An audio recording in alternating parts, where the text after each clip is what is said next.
ஒரு காரியத்தை பார்க்கிறோம்.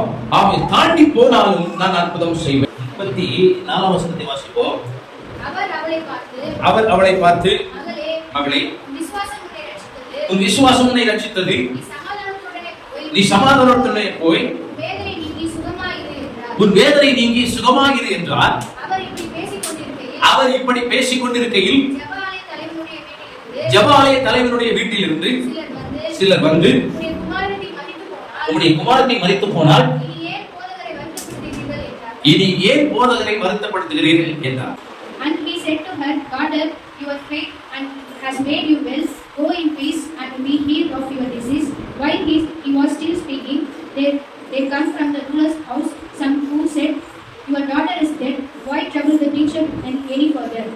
இங்கே நாம் பார்க்கிறோம், அந்த பெரும்பாலுள்ள ஒரு ஸ்திரீ வஸ்திரத்தின் ஓரத்தை தொட்டவுடனே அவளுக்கு அந்த உதரத்தின் ஊரல் நின்று போய்விட்டது. அந்த பிரச்சனை நீங்கி அவள் சுகமாய் மாறிவிட்டாள். அல்லேலூயா.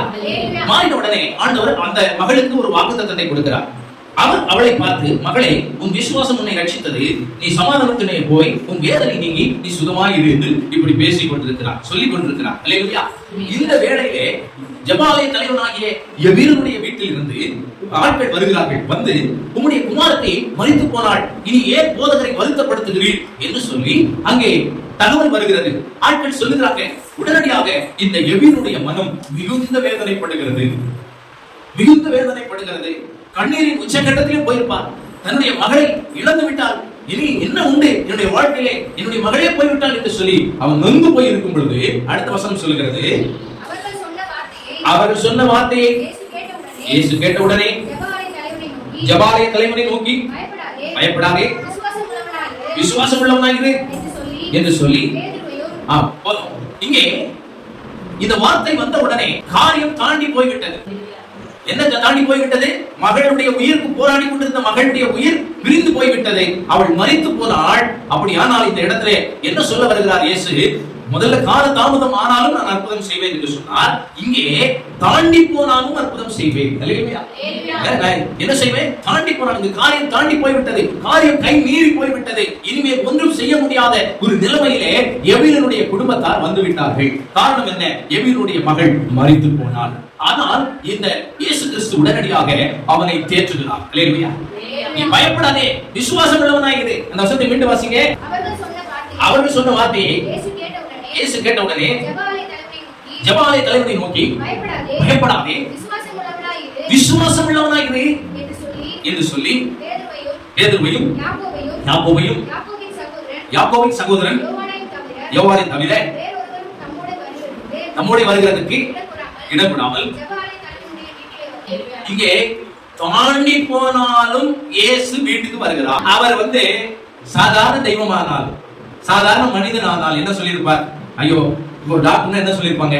டாக்டர் தேடி, அப்பா வந்து ஒரு டாக்டர் தேடி போறார், என் மகளுக்கு இப்படி ஒரு கொடிய வேதனையிலே மரண அவஸ்தைப்படுகிறாள், நீங்க டாக்டர் எப்படியாவது வந்து என் மகளுக்கு ஒரு ஊசி போடுங்க, மாத்திரை கொடுங்க, உயிரை காப்பாத்துங்க என்று சொல்லி கூப்பிட வரும் பொழுது இங்கே கால தாமதம் ஆகி கொண்டிருக்கிறது என்று வைத்துக் கொள்ளுங்கள். டாக்டர் எழுந்து அவர் ரெடியாகி வருகிறதுக்கு கால தாமதமாகிறது. இந்த சூழ்நிலையில வீட்டிலிருந்து ஒரு செய்தி வருகிறது. என்ன செய்தி வருகிறது?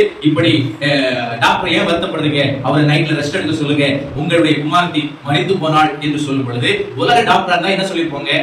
ஐயோ, நான் வந்து பார்க்கலாம்னு நினைச்சேன், அதுக்குள்ள இப்படி ஆகிவிட்டதே, ஐ எம் வெரி சாரி, இப்படி சூழ்நிலை ஏற்பட்டு விட்டதே, ஒரு மகள் மரித்து போனாலே நான் ரொம்ப வேதனைப்படுகிறேன், நான் உங்களுக்கு ஆறுதல் சொல்லுகிறேன்னு சொல்லி அனுப்பியிருப்பார். அதெல்லாம் அந்த காலத்து டாக்டர். இந்த காலத்து டாக்டர் எனக்கு போயிடுச்சா, முடிஞ்சு போயிச்சா, அவ்வளவுதான் தீக்கு போடுங்கன்னு போயிட்டு இருக்க காலகட்டத்தில் இன்னைக்கு இருக்கிற டாக்டர்லாம் இருக்கிறாங்க. அன்பு தேவனுடைய பிள்ளைகளே, ஆமென். அந்த காலத்துல உள்ள டாக்டர் அப்படி சொல்லியிருப்பாங்க. ஆனா இயேசு வரம வைத்த அவர் எல்லா ஜனங்களையும் குணப்படுத்த அவர் வல்லமை உள்ளவராக இருக்கிறார். ஒரு மரித்த சடலத்தை உயிரோடு கூட எழுப்ப கூடுமானால் அது நம்முடைய ஆண்டவராக இயேசு கிறிஸ்து மட்டும்தான். அல்லேலூயா.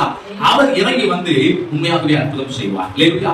இந்த மகனை பார்த்து சொல்லுகிறார், நீ பயப்படாதே, நீ என்ன ஒரு விசுவாசம் உள்ளவனாக என்று சொல்றார். பாருங்க, உலக டாக்டர் என்ன சொல்லியிருப்பாரு? நம்பிக்கை அற்றுப்போன நிலைமையில வார்த்தைகளை சொல்லியிருப்பார். ஆனால் இயேசு சொல்லுகிறார், நம்பிக்கை உள்ளவர்களாக இன்னும் மகள் சாகல, நீ தைரியமாயிரு, நான் வந்து குணப்படுத்துகிறேன் சொல்லுகிறார். அப்போ நம்முடைய வாழ்க்கையிலே கால தாமதமானாலும் விசுவாசமா இருக்க வேண்டும், கைவிழ் மீறி போனாலும் விசுவாசமா இருக்க வேண்டும். தாண்டி போனாலும் விசுவாசமா இருக்க வேண்டும். இனிமேல் ஒன்றும் செய்ய முடியாது, இனிமேல் ஒன்றும் செய்ய முடியாது, யாராலும் காப்பாற்ற முடியாது, இனிமேல் ஒண்ணுமே செய்ய முடியாது என்கிற எந்த சூழ்நிலை இருந்தாலும் அந்த இடத்துல நாம் செய்ய வேண்டியது, ஆமென், உயிரே போனாலும் மீண்டும் கொண்டு வருகிற தெய்வம், ஆமென், இழந்து போன யாவையும் திரும்ப நமக்கு தருவார். தாவீதும் அவனோடு கூட இருந்தவர்களும் அழுகிறதற்கு பலனில்லாதபடி அழுதார்கள். காரணம் என்ன? அவனோடு இருந்த உடைமைகளை எல்லாவற்றையும் எதிரிகள் கொள்ளையாடி கொண்டு போய்விட்டார்கள். கொள்ளையாடி கொண்டு போயிட்டாங்க, தாண்டி போய்விட்டாங்க, இங்கிருந்து எல்லாத்தையும் எடுத்துட்டு போயிட்டாங்க. அவன் இருக்கிற சகோதரிகளையும் குழந்தைகளையும்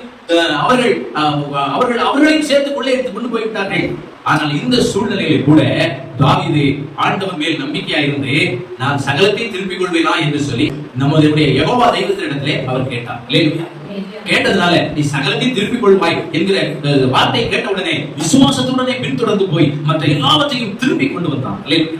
நம்முடைய வாழ்க்கையில் கூட வீடு இழந்திருக்கலாம், நகை இழந்திருக்கலாம் என்று சொல்வார்கள். எல்லாம் போனாலும் தாண்டி போனாலும் தேவன் அற்புதம் செய்ய வல்லவராய் இருக்கிறார்.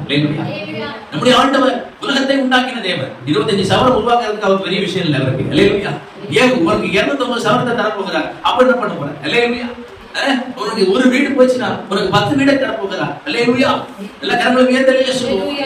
தேவனுடைய பிள்ளைகளே, கால தாமதம் ஆனாலும் அதே நேரத்தில் தாண்டி போனாலும் அற்புதம் செய்ய வல்லமை உள்ளவராக இருக்கிறார். அல்லேலூயா. இந்த எபிரனுடைய ஆமை சோத்திரம் வார்த்தையை கேட்டு அவனோடு கூட பின்னாக இயேசு போனார். ஆனால் இப்படிப்பட்ட சூழ்நிலை கேள்விப்பட்டும் விசுவாசம் உள்ளவனாய் என்று சொன்னார். அல்லேலூயா.